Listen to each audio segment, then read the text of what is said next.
안녕하세요. 삶의 지혜와 깊은 울림을 나누는 시간입니다. 혹시 여러분의 삶을 돌아보며 이런 생각을 해보신 적 없으신가요? 왜 내 삶의 어떤 부분은 풍성한 열매를 맺으며 번성하는데 다른 어떤 부분은 계속해서 어려움을 겪고 나쁜 열매만 맺는 것일까? 왜 어떤 관계는 늘 따뜻하고 힘이 되는데 어떤 관계는 계속 삐걱거리고 상처만 남기는 걸까? 우리는 종종 눈에 보이는 열매에만 집중하며 살아갑니다. 성공이라는 달콤한 열매, 실패라는 씁쓸한 열매. 하지만 그 열매를 맺게 하는 보이지 않는 뿌리에 대해서는 얼마나 깊이 생각해 보았을까요?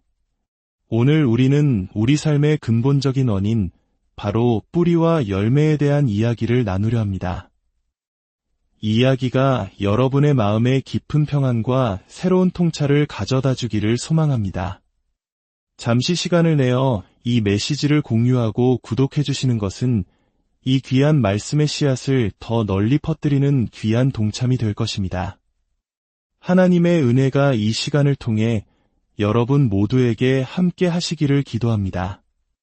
우리 삶에는 많은 열매들이 있습니다. 직장에서의 성공, 화목한 가정, 건강한 관계는 모두 좋은 열매입니다. 반면 끊이지 않는 재정적 어려움, 반복되는 실패, 사람들과의 갈등은 분명 좋지 않은 열매일 것입니다. 우리는 좋은 열매를 맺기 위해 부단히 노력합니다. 더 열심히 일하고 더 친절하게 행동하려 애쓰죠. 하지만 성경은 우리에게 다른 관점을 제시합니다. 문제의 핵심은 열매가 아니라 뿌리라는 것입니다. 마태복음 7장 17절은 이렇게 말합니다. 이와 같이 좋은 나무마다 아름다운 열매를 맺고 못된 나무가 나쁜 열매를 맺나니 좋은 나무가 나쁜 열매를 맺을 수 없고 못된 나무가 아름다운 열매를 맺을 수 없느니라. 너무나 단순하고 명쾌한 진리입니다. 좋은 열매는 좋은 뿌리에서 나옵니다. 만약 우리 삶에 계속해서 나쁜 열매가 맺힌다면 우리는 열매를 탓할 것이 아니라 내 삶의 뿌리가 어디에 연결되어 있는지 그 뿌리가 건강한지를 점검해야 합니다. 그렇다면 우리 삶의 진정한 뿌리는 무엇일까요? 오늘 우리가 함께 나눌 요한복음 15장은 그 답을 분명하게 보여줍니다. 바로 예수 그리스도, 그분이 우리의 참된 뿌리이며 포도나무라는 사실입니다. 요한복음 15장 5절에서 예수님은 친히 말씀하십니다. 나는 포도나무여 너희는 가지라. 그가 내 안에, 내가 그 안에 거하면 사람이 열매를 많이 맺나니 나를 떠나서는 너희가 아무것도 할 수 없음이라. 이 말씀은 우리 신앙의 핵심을 관통합니다. 첫째, 예수님께서 바로 그 포도나무, 즉 생명의 근원이 되는 뿌리라는 것입니다.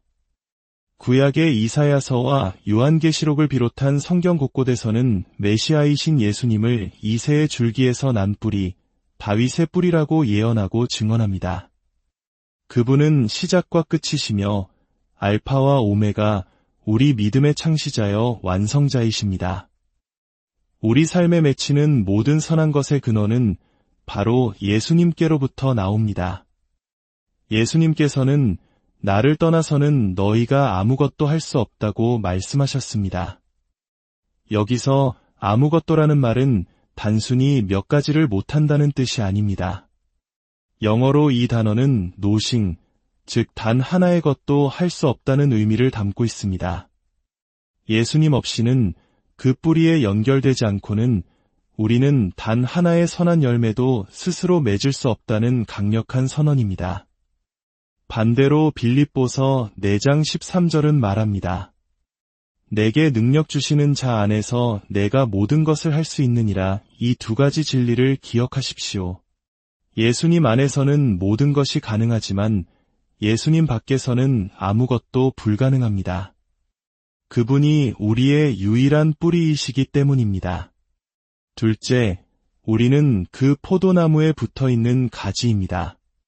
가지의 역할은 스스로 열매를 만들어내는 것이 아니라 뿌리로부터 오는 수액과 영양분을 받아 열매를 맺는 것입니다. 갈라디아서 5장에 나오는 성령의 9가지 열매를 떠올려 보십시오. 사랑, 희락, 화평, 오래 참음, 자비, 양선, 충성, 온유, 절제. 이 모든 아름다운 성품들은 우리가 노력해서 쥐어짜내는 것이 아닙니다. 우리가 예수님이라는 포도나무에 잘 붙어 있을 때 자연스럽게 우리 삶을 통해 흘러나오는 것들입니다.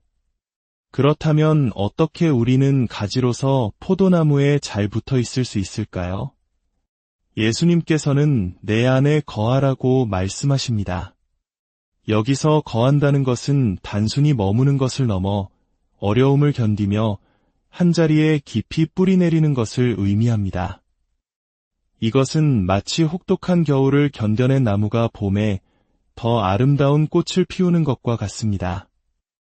우리 한국인들이 겪었던 수많은 고난의 역사 속에서도 희망을 잃지 않고 더 단단해졌던 그 정신과도 맞닿아 있는 부분입니다.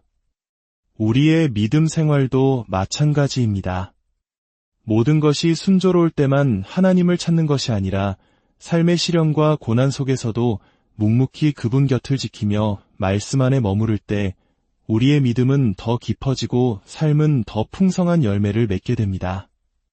어떤 목사님의 가족 휴가 이야기가 떠오릅니다. 휴가지의 숙소 에어컨이 고장나고 배낚시를 나갔다가 심한 배멀미로 고생하는 등 예상치 못한 어려움들이 닥쳤습니다. 하지만 그의 가족들은 불평 한마디 없이 서로를 배려하고 인내하는 모습을 보였습니다. 왜일까요? 그들이 포도나무이신 예수님 안에 굳건히 거하고 있었기 때문입니다. 그들의 친절함과 인내는 스스로 만들어낸 것이 아니라 보이지 않는 뿌리로부터 공급받은 아름다운 열매였습니다. 셋째, 하나님 아버지는 그 포도원을 가꾸시는 농부이십니다. 요한복음 15장 1절은 나는 참포도나무요 내 아버지는 농부라고 시작합니다. 농부는 포도원의 주인이자 관리자입니다. 이 포도원 이야기는 신약에서 갑자기 등장한 것이 아닙니다. 구약 이사야서 5장에는 하나님께서 극상품 포도나무를 심으시고 돌을 제하고 거름을 주며 정성껏 가꾸신 포도원 노래가 나옵니다. 하나님은 좋은 포도 맺기를 기대하셨지만 그 포도원은 들포도를 맺고 맙니다. 이는 하나님의 선민이었던 이스라엘의 불순종을 비유한 것이었습니다. 그리고 수백 년 후 예수님께서 이 땅에 오셔서 이 오래된 포도원 노래의 마지막, 가장 가슴 아픈 부분을 직접 이야기하십니다. 마태복음 21장에 나오는 악한 포도원 농부의 비유입니다. 포도원 주인이신 하나님께서 열매를 얻기 위해 종들, 즉 선지자들을 보냈지만 사람들은 그들을 때리고 죽였습니다. 그러자 주인은 마지막으로 이렇게 말합니다. 내 아들을 보내면 그들이 내 아들은 존대하리라 이야기를 하시는 예수님의 마음이 어떠셨을까요? 십자가 죽음을 불과 며칠 앞두고 자신의 운명을 이 비유에 담아 말씀하고 계셨던 겁니다. 하나님 아버지께서는 수많은 선지자를 보내셨지만 인류가 듣지 않자 마지막 희망으로 자신의 하나뿐인 사랑하는 아들을 이 땅에 보내셨습니다. 바로 예수 그리스도이십니다. 그러나 사람들은 그 아들마저 포도원 밖으로 내쫓아 죽였습니다. 이 비유는 우리를 향한 하나님의 애끓는 사랑과 그 아들을 통해 우리에게 생명의 뿌리를 내려주시고자 했던 그분의 계획을 보여줍니다. 이 이야기는 오늘 우리에게 두 가지 선택을 제시합니다. 첫째, 아직 예수님을 삶의 뿌리로 영접하지 않으셨다면 하나님께서 보내신 이 가장 귀한 포도나무를 받아들이시겠습니까? 우리 삶의 나쁜 열매들은 바로 이 참된 뿌리와 단절되어 있기 때문입니다. 둘째, 이미 믿음의 길을 걷고 계시다면 어떤 어려움 속에서도 그분 안에 끝까지 거하며 아름다운 열매를 맺는 가지가 되시겠습니까? 한 목사님께서 필리핀 선교를 다녀온 뒤 심한 장염과 기관지염으로 몇 주간 고생하셨던 경험을 나누신 적이 있습니다. 몸이 몹시 아픈 어느 날 약을 타기 위해 약국에 들렀습니다. 전화를 해 약이 준비되었다는 확인까지 받고 갔지만 막상 도착하니 아직 준비되지 않았다고 했습니다. 15분을 기다려 다시 갔더니 이번엔 보험 처리에 문제가 있다며 안으로 들어오라고 했습니다. 몸도 아프고 지친 상황에서 30분 넘게 기다려야 하는 짜증나는 상황이었습니다. 하지만 그는 마음속으로 기도하며 끝까지 친절함을 잃지 않았습니다. 모든 일이 처리되고 약을 건네받는 순간 약사님이 이렇게 말했습니다. 목사님, 몇 주 전 설교 정말 은혜로웠습니다. 사실 그날 처음 교회에 방문했었는데 앞으로도 계속 나가려고요. 만약 그가 그 순간 짜증을 내고 불친절하게 행동했다면 어땠을까요? 그는 힘든 상황 속에서도 포도나무이신 주님 안에 거했기 때문에 스스로가 아닌 주님께서 주시는 인내와 친절이라는 좋은 열매를 맺을 수 있었습니다. 그리고 그 열매는 한 영혼이 주님께 더 가까이 나아가는 귀한 통로가 되었습니다. 이제 잠시 눈을 감고 주님께서 당신의 마음에 어떤 말씀을 하시는지 귀 기울여 보십시오. 당신의 삶에서 계속해서 나쁜 열매를 맺게 하는 쓴뿌리는 무엇입니까? 혹시 용서하지 못하는 마음, 끊임없는 염려와 두려움, 혹은 세상적인 가치관이 당신의 뿌리가 되어 있지는 않습니까? 주님은 오늘 당신에게 말씀하십니다. 수고하고 무거운 짐 진 자들아, 다 내게로 오라. 내가 너희를 쉬게 하리라. 그분만이 우리의 참된 뿌리, 참된 쉼터가 되십니다. 그분께 우리 삶의 뿌리를 깊이 내릴 때 우리는 비로소 세상이 줄 수 없는 참된 평안과 기쁨의 열매를 맺을 수 있습니다. 주님, 이 말씀을 듣는 모든 이들의 삶에 당신께서 친히 뿌리가 되어 주시옵소서. 그리하여 우리 삶의 모든 영역에서 사랑과 희락과 화평, 오래 참음과 자비와 양선, 충성과 온유와 절제의 열매가 풍성히 맺히게 하시고 우리의 삶이 당신의 영광을 드러내는 향기로운 증거가 되게 하여 주시옵소서. 예수 그리스도의 이름으로 기도합니다.